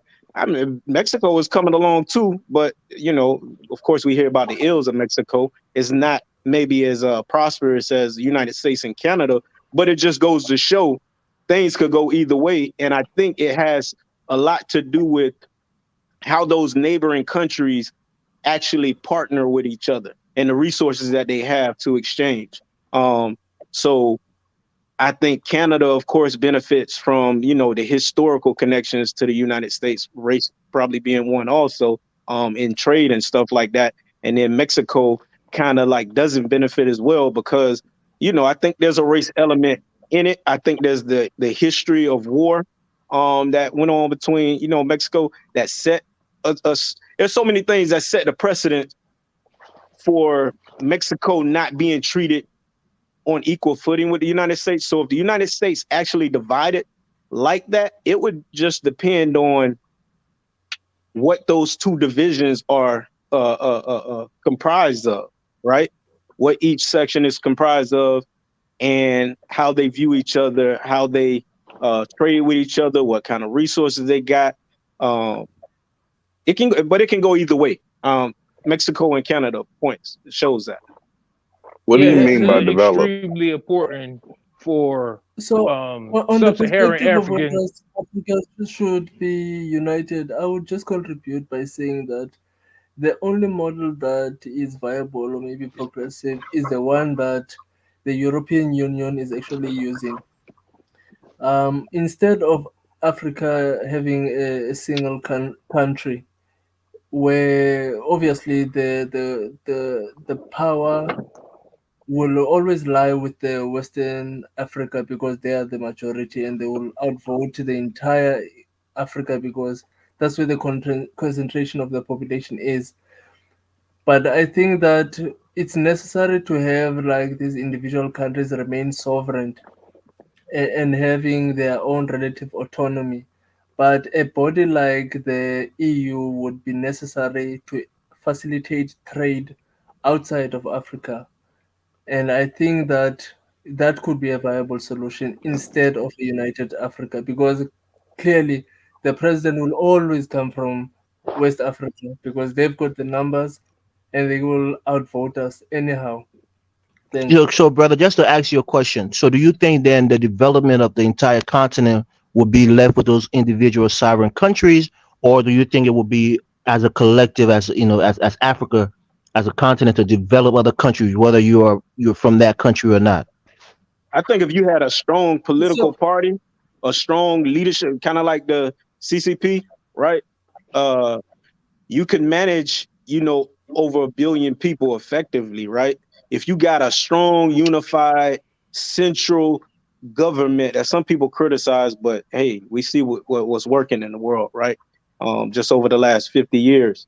Um, so for Africa, I mean, I know some people think you have to have, the one currency, one language, and all of this. And it might be some truth to that, but I think it probably doesn't have to be that deep. Because even within China, there's different cultures and languages and things of that nature. But you would definitely have to have something central, right? When it comes to decisions and just working the logistics of it all out. You have to be working in harmony. That's really what it'll boil down to, like some type of harmony. let me just add on something that I was just putting before, is that if you've got a European Union obviously is not a country, it's just an arrangement where economics is actually being discussed. But what we can do as Africans is to say, let's say we import a lot of oil from Russia and other countries, we reduce our imports and say we actually sourcing everything within Africa. So that means the beneficiation will automatically be distributed within Africa. Their resources will be distributed within. But the problem is that I have with a United States of Africa is one. You find that a country like South Africa, we've only obtained our democracy late, obviously because of our historical reasons. So we have our own unique challenges that we need a specific attention. That's where a sovereignty or maybe a relative autonomy is necessary to isolate those issues that we have, maybe a country in Rwanda does not experience, so that we are able to zoom in and help where necessary instead of a But blanket but approach. brother, like and that's the reason I asked this question, because I think that defeats the purpose of it, right? Because if you have a bad leader in another country who has autonomy over his country, and it is a sovereign country, and he's misleading the people, or he's not a good leader, and he's not developing that country, whereas the other two or three countries that borders that country is doing quite well in terms of human development or even infrastructural development. So as a continent, as a people, when we say, well, we got to go in there and take that guy out because the people are suffering, those are our brothers, and we need to see them do as well as we're doing.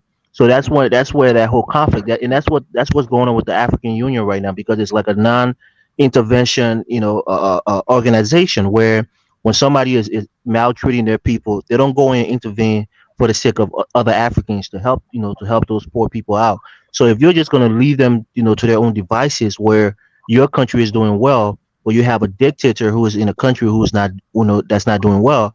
How do we just stand by and just let that country suffer rather than bringing them along Okay, as okay, we're moving forward?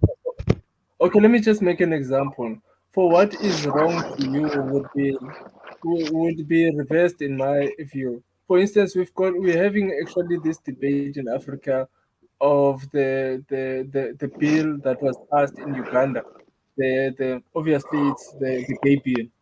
But in South Africa, the sentiment is that what Uganda is passing the law is actually unjust, and therefore it must be fought with resistance. But in Uganda, they're saying that no, what we are doing here is we're well within our right, and we should be doing that. So those conflicting interest is something that we have to observe from a distance and say, okay, we might not be able to intervene in that respect, but what hinges on our development is not necessarily politics, but actually economics. That's what the European understood, and they understood it very well. And the European Union are now talking around issues of only exclusively economics and trade. And that's what we can adopt. But your view is similar to a Western view that there is a high moral ground that may come from somewhere, and we need just to impose it. And I think that is a very problematic perspective, because it led to a lot of country being collapsed, and it has always been used as a political tool to invade, for instance. Yeah, so I would say let's let me stick let, to. let me say this let me say this quickly, brother, just to make a point finally. In this country, right, I'll guarantee you, if we didn't have the federal government system, right, a state like Mississippi would probably still want to have segregation. For them, since they're in the majority, the white population down there, since they're in the majority, they'll say, well, we have states' rights. We can do what we want to do. But of course, they know it will be overturned by the federal government because, as a whole, as a country, the United States won't stand for it to see people being segregated again like they had in the 60s and so forth. So that's why I think, like somebody said, a higher moral authority that's gonna kind of be overshadowing people who are trying to do things that's going to hurt the citizen in their country or in their boundaries. So I think when you're looking at this whole European Union style of governing, look at the United States and look at China, for example. They're perhaps the two most developed countries in the world, and they're more of a you would say we have a federal system here in China. Maybe they have a unitarian system, but still they're very developed because they have a centralized power. So even though we have states' rights, but we also have the federal government that kind of have some oversight over the states' rights, and that's the point I'm making. I don't think Africa having complete sovereignty is a great thing because certain countries will do well, like the Rwanda and some other countries, but then you will have other countries that could do well, but because they have bad leaders and you're not allowed to intervene and help those people, they're going to suffer and become 100 years left behind. While other countries are progressing, and that I think that's unfair to those people because they have a bad leader.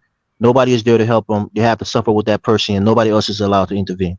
That's my point. Hey, you know what? I think for something like that to work with a continent like Africa, you would have to have a very transparent system where people rose to leadership and the populace could see that people rose to leadership through merit, not even simply by popular vote. Because like someone said, if it was popular vote, you'd always get someone from one particular region or tribe, and then people would see that some type of way.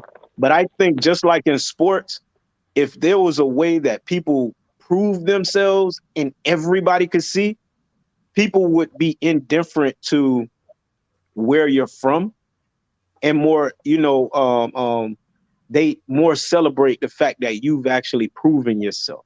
Do you get what I'm saying? I think people overcome their prejudice when they can see a person demonstrate certain abilities versus them believing that a person has arrived at a position through favor because they come from a particular region or a tribe or something like that. This is why you can have a athlete be celebrated all around the world, because that you actually have to prove yourself. It's not something you're voted into off of popularity, right? So if you That's a have great point. a system of meritocracy where people actually maybe they have to start like governing at the local level, right? But everything is connected, everything is transparent, and they prove that, okay, what they did, to this town or this city, right, was beneficial, and you compare it to, what everybody else did during that period, you just kind of like rose up through the ranks, so to speak. It might not even sound democratic, but to be honest, like if it's just off popular vote, I don't think it will work. I don't think the popular vote halfway working in America. You would need a mass Theo, civil war in order to accomplish that. Theo, can I just say something? You must look at the African parliament system. There's a parliament system which is a legislative body for the AU. There they've got a problem because a president of that body always came from West Africa because they had the numbers, but they misunderstood the requirements to be a president because the the rules that govern how a president becomes or gets into power, it has to be rotational, meaning it has to come from West Africa to East Africa. That's not true. We had Thomas and Becky from South Africa, who was the head of the AU before. No, not AU. I'm talking the parliament. I'm talking about the African Parliament. Are you aware about the African Parliament? I mean, what purpose does it serve? I mean, it's not like the African Union that actually have some level of authority in Africa, or even like regional bodies like ECOWAS, and you know. No, So, what purpose is the Parliament? Explain it to me. I'm not too familiar with it. Yeah, so it plays a recommendation role for the AU in terms of it's a legislative body which it plays an advisory role to the AU. But nonetheless, what I was speaking about is that parliament or that system is actually would be much far more better, because a rotational presidency would be better than to have actually elections where a person who is more popular wins the election, but more of a power sharing arrangement would be fine and much better for a united Africa. You know what? I'm gonna take issue with that term, man. That's always used when talking about uh Africa. You know, the power sharing, power this, power that. Yeah, I know they use it in other places, but I think there's so many terms that we normalize when it comes to regime and power and rule. You know, the ruling party. You know, those terms. I notice those terms are really only used when talking about Africa or some country that is trying to be made to look illegitimate, right? When you're trying to make the system of governance look like it's undemocratic, you use words like power, ruling party, regime. It's just that's something I noticed. But to your point, I don't think the power sharing thing, right? I think it just has to be merit, man. You can't just contrive a system of that's predetermined that you're gonna just arbitrarily pick someone from over here and then you're gonna pick someone from over here. Like you really have to. It just has to be merit, man. It has to be merit. Yeah, you know, because yeah. people will start taking that for granted. That the system you're talking about, they'll start taking it for granted, and everybody will just be waiting their turn. You know, and because they know it's their turn, they're probably gonna. I mean, corruption is real, right? You know, so when people know it's just their turn, sometimes they just try to maximize on that, and do what they can for their group of people, versus someone who spends their whole life knowing that they have to make it through merit, and that's what it's all about. It just becomes built into you at that point, right? And then when you arrive there, that's just how you operate, based off, the merits of your deeds, not because, you are in line or, you belong to this particular, group of people. Hey Theo, do you think there's any country in the world right now that that has something close to a meritocracy, that governs that way? At the risk of sounding very biased towards China, I mean, but I really I really watch China. I feel like they do. I think they do. I think Xi Jinping, I think he, had to prove himself. I mean, I think his career was him, being governor and doing this and that, and he worked his way into the position that he's in. And the way he carries himself and stuff like that. I mean, it's I don't know. I'm just looking at the reality of what's happening, what has happened. You look at the last 50 years, you look at China was on par with Africa and other, I hate to use the word, but maybe it ain't even derogatory, but third world countries, 50 years ago, right? What did they have that these other countries didn't have? I think it's the Communist Party, man. And that's the point that's the point I was going to make, brother. I was going to agree with you and then disagree with you, because I think in terms of having a meritocracy, whereas it's only based on merits, one of the main things that would propel a person to that level is you have to be a part of that Communist Party. So just how you're talking about not being a part of a tribe or being a part of a region, in order to get opportunities to lead. Of it too, though. You're not born like it's not by birth that you're excluded. That's the thing about it. What So I'm if you saying though, adopt, you will never see a Chinese leader that comes outside of the Chinese Communist Party, but that's even if they okay though. have the merits. That's the point that I'm making. So it's But not that's completely okay, right?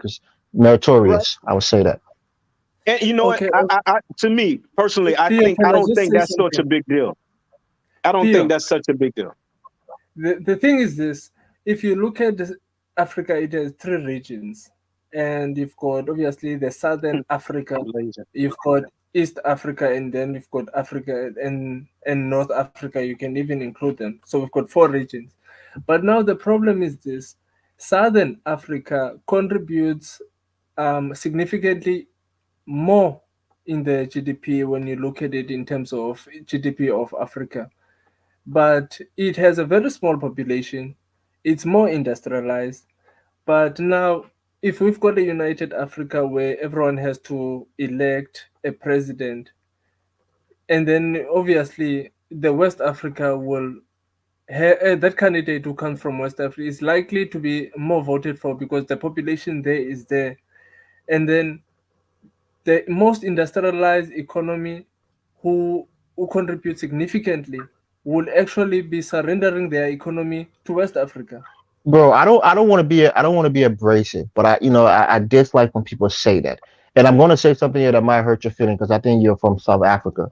What Yes. do South Africa, the southern part of Africa, have a lot of that most part of West Africa don't have?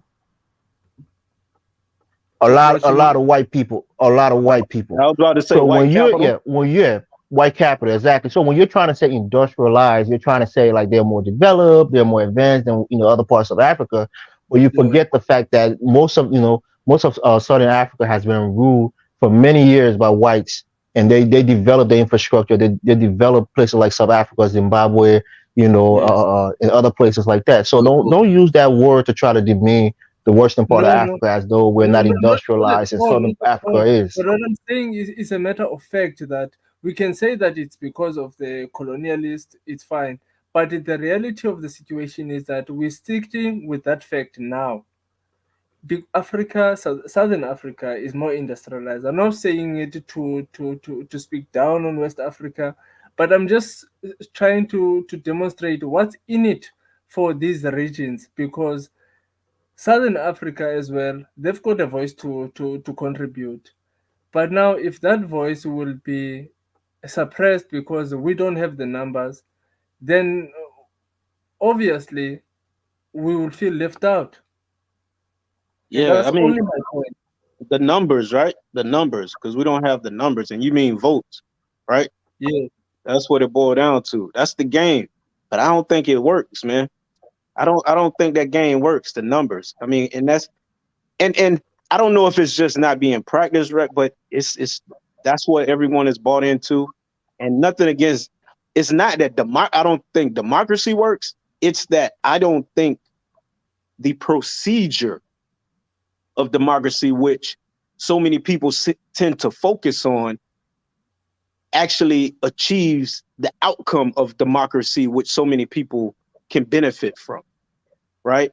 So the procedure of voting, everybody gets caught up in that. And then on the other end of that is just a lot of broken promises because, people on the campaign trail, they're not asking you what you want. And they're not even trying to, in the campaign trail of democracy and trying to be the popular guy, you have to pretend like you have all the answers. So you're not seeking solutions, right? Because you can't appear as if you don't know, right? So what we get is a lot of people who act as if they know more than they do, only to deliver less than they promise.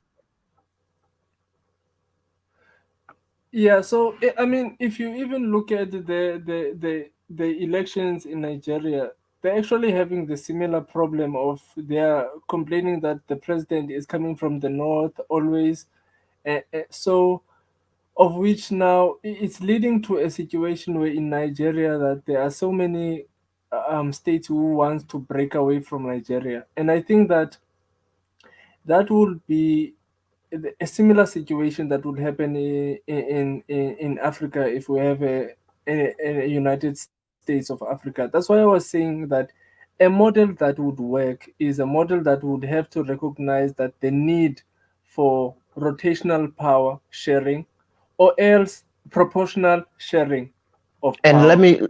let me say this, brother. And I think one of the things that we miss when we look at, even though people say democracy was actually developed in Africa before it was, transported to places like Greece and so forth. But what most of those countries have in common that we don't have is they see themselves more as a homogenous group. With the Europeans, once they're white, they're not looking at, whether they're from this clan or from this group. So democracy perhaps worked for more homogenous groups. Whereas Africa, even though we're all, dark in terms of our hue, of our skin, we always look at ourselves as being different tribes and different cultures. So we don't see ourselves as a homogenous group. So that's where democracy might not work so well for Africans. Like Nigeria, for example, you have certain, things that come into play, tribe and religion and region. And I think it's like that in most parts of Africa. I mean, in my little country, we vote on tribes and region. So I think that comes into play. So perhaps we won't have a quote unquote direct democracy where we elect our presidents, whereas maybe we have like a ruling council where we have people from different regions and they can come together in like a round table situation where they make decisions for the entire continent, representing each regions, Exactly. from the continent. Something like that would be more viable, perhaps. Collaborative. Yeah. Exactly, because actually it is actually what actually happens in the European Union. In the European Union, you find that a president or the president of the commission rotates amongst the countries. For instance, you look at BRICS. BRICS presidents rotate amongst the BRICS members because they understand that you have to include and make a conscious decision to include even the smallest country, so to feel that they are part of something. You understand? We know that proportionally South Africa is far below China. We know that it's far in terms of quantity, and quantitatively it's far smaller than than Brazil and your Indias.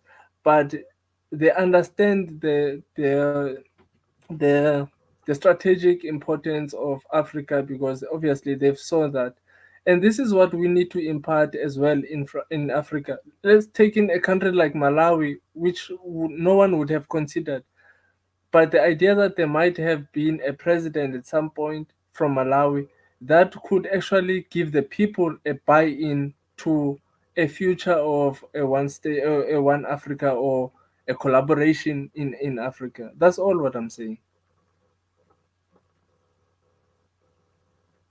All right, cool. Hey, African Wahala, you wanted to ask something else before we close out?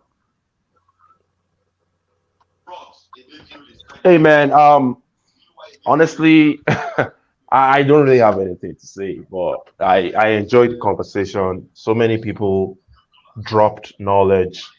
At the end of the day, anybody um that genuinely believes that he wants to go into Africa and develop himself, reconnect with his or her ancestral heritage, you should do it, man. Don't wait for anybody that discourages you. Do not allow people that exaggerate, brainwash you, indoctrinate you. Go ahead, do what you need to do, invest if you need to invest, reconnect if you need to reconnect, and you will not regret it. For most likely, you're not going to regret it. That's all I have to say. All right, cool. Everyone, thank you so much for joining. Like, share, subscribe. Until next time, family, Dynasty Mirror Search for Huru. Peace. Peace.